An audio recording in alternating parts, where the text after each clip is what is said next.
Assalamualaikum warahmatullahi wabarakatuh.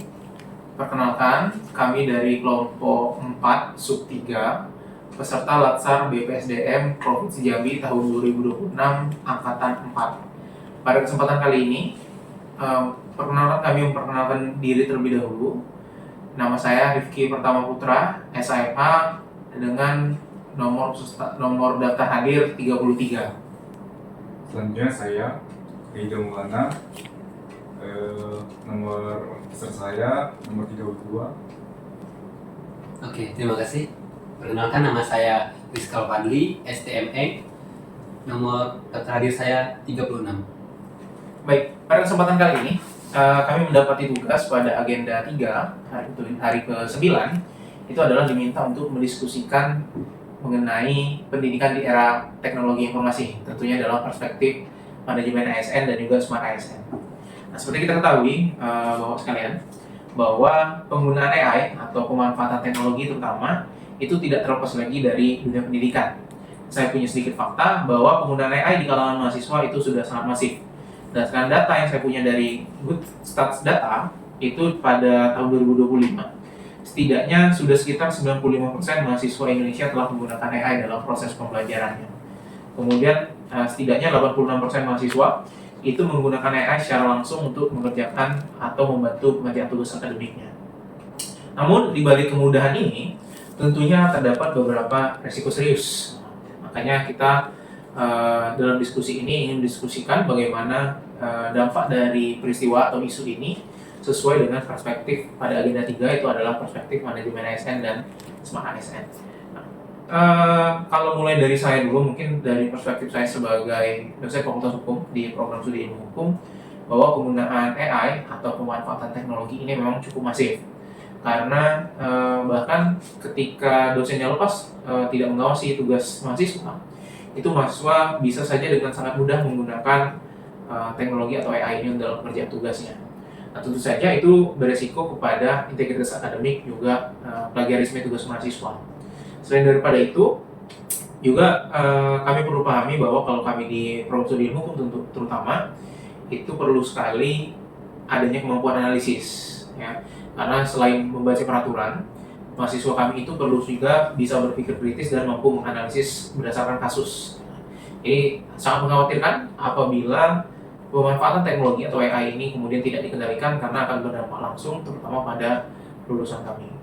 Mungkin itu dari perspektif kami di Fakultas Hukum. Boleh Pak Ridho mungkin membagikan perspektifnya di Upatik?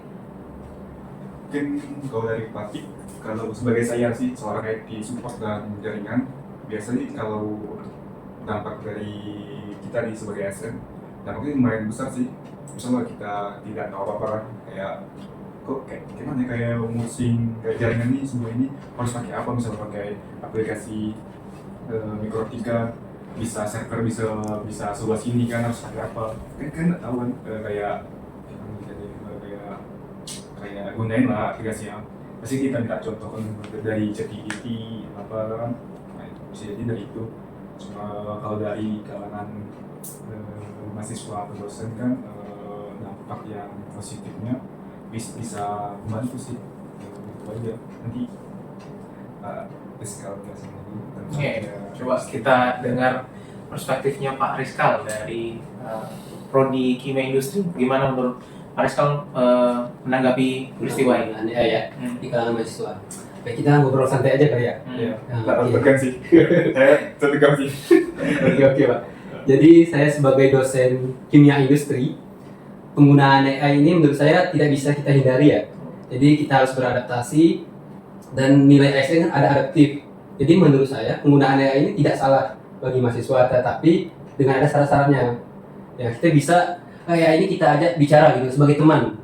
Kita minta saran gitu. Tapi tidak sepenuhnya saran dia kita terima. Kita harus cross check dulu, mungkin sumbernya, mungkin dari cek dari keakuratannya, bisa cek sumber dari jurnal gitu kan. Nah, dari kimia industri itu ada satu aplikasi dan mata kuliah itu simulasi komputer namanya. Nah, salah satu bisa memprogramkan ya tentang AI itu nama aplikasinya Python.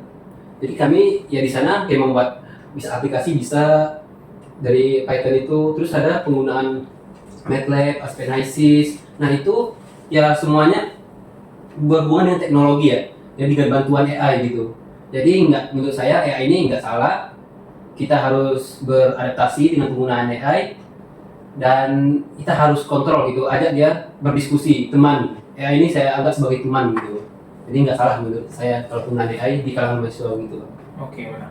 Nah, kemudian kalau kita menekankan pada perspektif yang diminta pada tugas ini, bahwa yang pertama adalah mengenai manajemen ASN. Ya, setidaknya ASN itu tentunya harus adaptif terhadap perubahan teknologi.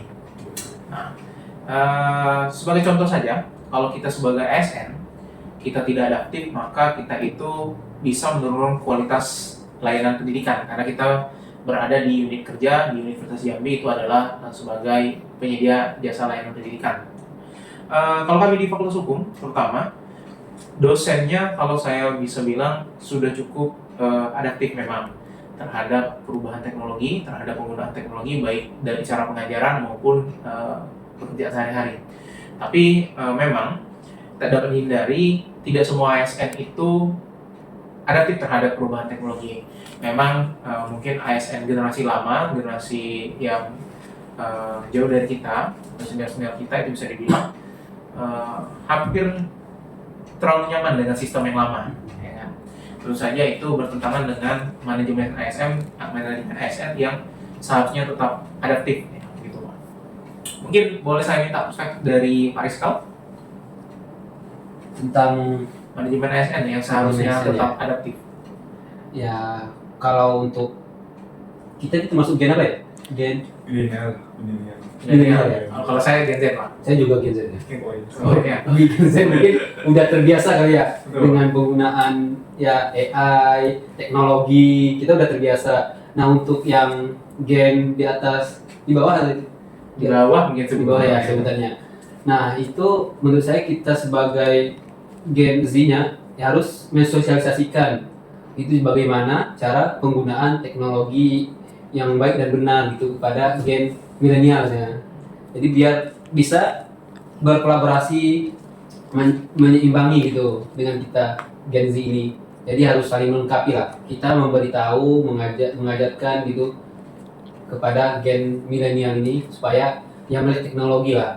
Nah, dan juga sebagai tambahan mungkin sekarang kan kayak bimbingan mahasiswa, kalau gen-gen yang milenial ini sukanya kayak print ya. Nah, menurut saya ini tugas harus print out ya, sih print, ya. terus skripsinya harus print, padahal baru revisi kan.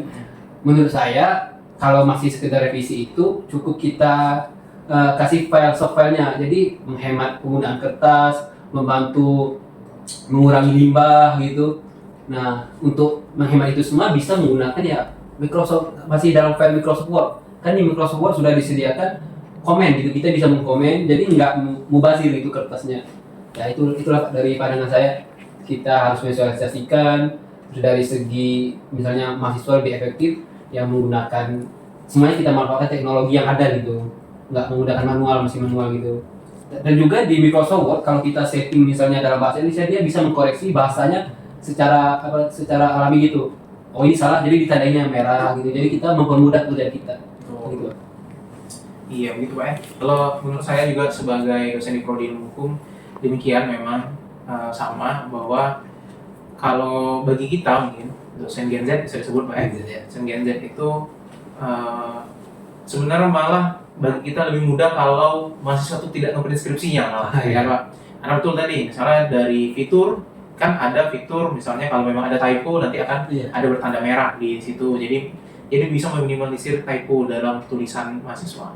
Nah, mungkin dari Pak Rido, tentu saja di Upatik banyak sekali ya masalah ASN yang menghadapi ASN lain yang tidak adaptif terhadap perubahan teknologi. Mungkin boleh diceritakan sedikit Pak Rido? Ya, jadi misal kayak gen-gen milenial kan biasanya kan kayak orang-orang ini lah, umur 70 atas ini nggak tahu teknologi kan. Biasanya kan terus kan nanyain, Pak ini gimana cara ini hapus akun atau hapus data sandi ataupun juga lupa password. Padahal di situ di aplikasi udah tertuang ganti password segala macam, tapi orang ini udah tetap masih kesini. Padahal seharusnya udah ada panduannya juga segala macam kan. Jadi kita sebagai tim support di layanan Pati kan jadi kurang kali kita ngadapinya itu. Ya, itu agak susah sih sebagai tim kita, padahal kita ini kan ngurus semua lingkungan civitas akademik kita ngurusnya. Itu seharusnya kayak hal kecil hal seperti kecil itu ya. seperti itu kan nggak usah di gitu lah. Dan Apa langsung datang, gitu. gitu. Jadi kita jadi ribet karena padahal itu hal mudah, hal kecil padahal itu kan. Padahal kalau smart kan seharusnya itu adaptif lah kita kan perkembangan zaman kan misalnya kita ini teknologi semakin luas banyak, nah apalagi serangan cyber. Nah kayak misalnya kayak contoh kayak aplikasi kayak undangan. Nah itu kadang orang tuh main buka aja, kadang ya itu ribetnya, kadang misalnya ke-hack lah handphonenya segala macam, padahal itu tuh bisa identifikasi kan jadi tuan melalui kayak dengan buka file sembarangan sebagainya. Kan kalau untuk kayak itu aja sih ya. Jadi saya mau tanya itu masalah yang misalnya yang tua tadi, Ya, bagaimana dari tim Bapak itu mengatasi pertanyaan-pertanyaan yang sering muncul gitu? Kan udah disediakan tuh panduannya, ubah password di situ. Nah mereka masih belum gitu, belum nih gitu kan gimana? Saran dari biasa sih kalau orang tua datang, Ya. misalnya mahasiswa atau dosen, biasa kita ada linknya. Misalnya saya ini datang nih di helpdesk, nanti dikasih tutorial langsung kan, misalnya langsung face to face dilihatin. Nah kayak ini pak caranya, misalnya lepas password harus klik ini, terus panduan ini, terus ada login kan, ada pilihannya lepas password apa mbak isi di situ, baru dia ngerti oh di situ ya iya pak, situ barulah dia paham. Gitu ya Pak. Jadi tantangan yang dihadapi itu sebenarnya kalau bagi generasi milenial ke atas atau ke bawah, yang sebutkan tadi, mereka itu tidak terbiasa dengan perkembangan teknologi. Ya, mereka udah terbiasa kalau pelayanan itu harus dilakukan secara langsung, ya kan.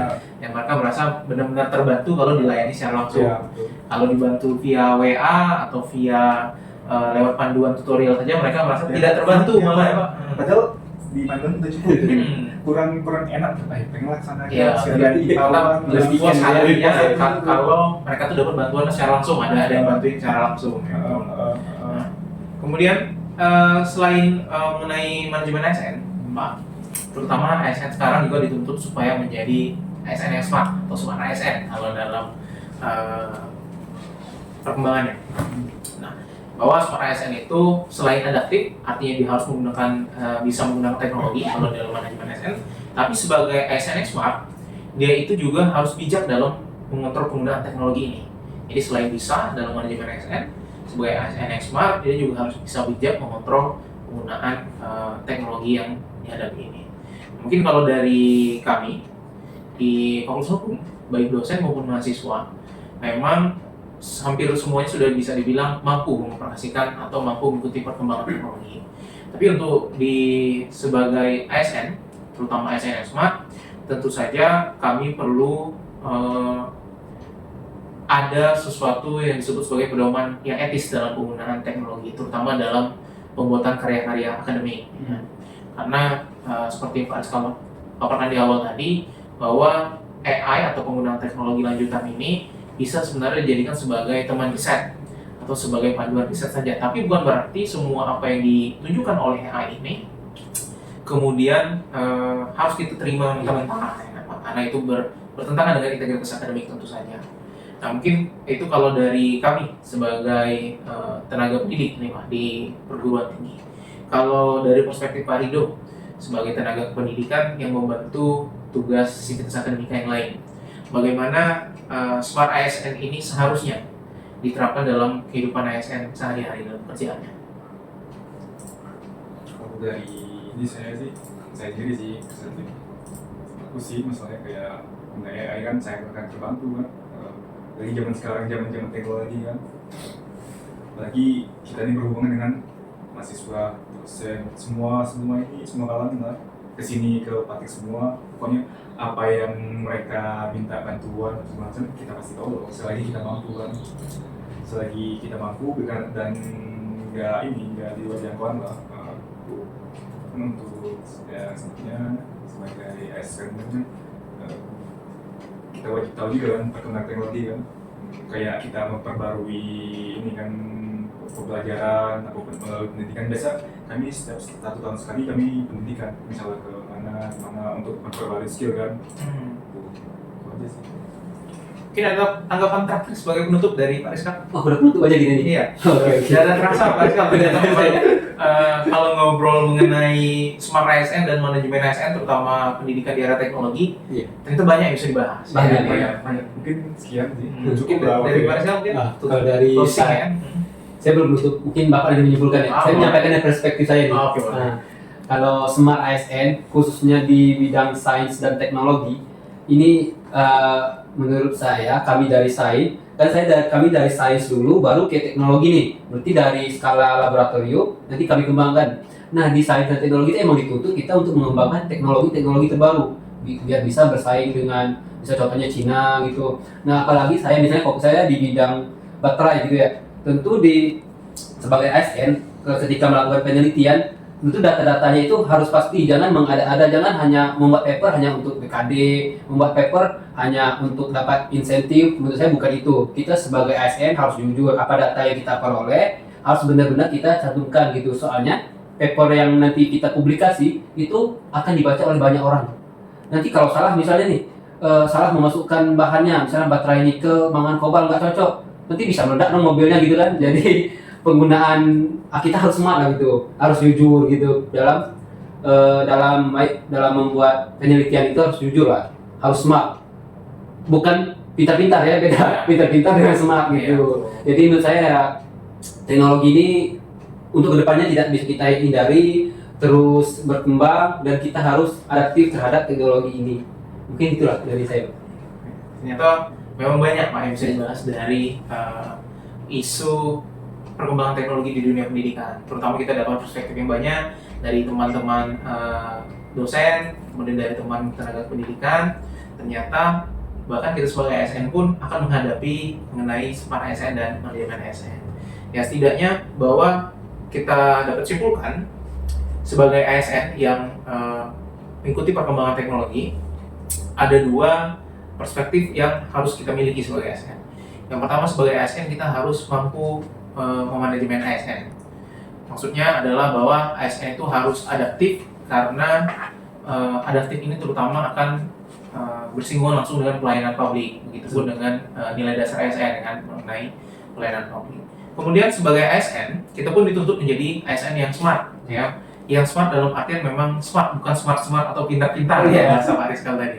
Wah, ASN yang smart itu artinya dia tidak hanya adaptif dalam penggunaan teknologi, tapi juga bijak dalam mengontrol penggunaan teknologi ini. Mungkin baik sekali diskusi kita pada kesempatan kali ini. Terima kasih kepada Bapak Rizkal, Pak Rido yang sudah mau membagikan perspektifnya terhadap teman-teman yang mendengarkan ini. Mungkin kita cukupkan dulu Bapak dalam diskusi kali ini. Itu saja yang dapat kami paparkan dalam pembahasan kali ini. Sampai jumpa lagi. Terima kasih. Wassalamualaikum warahmatullahi wabarakatuh.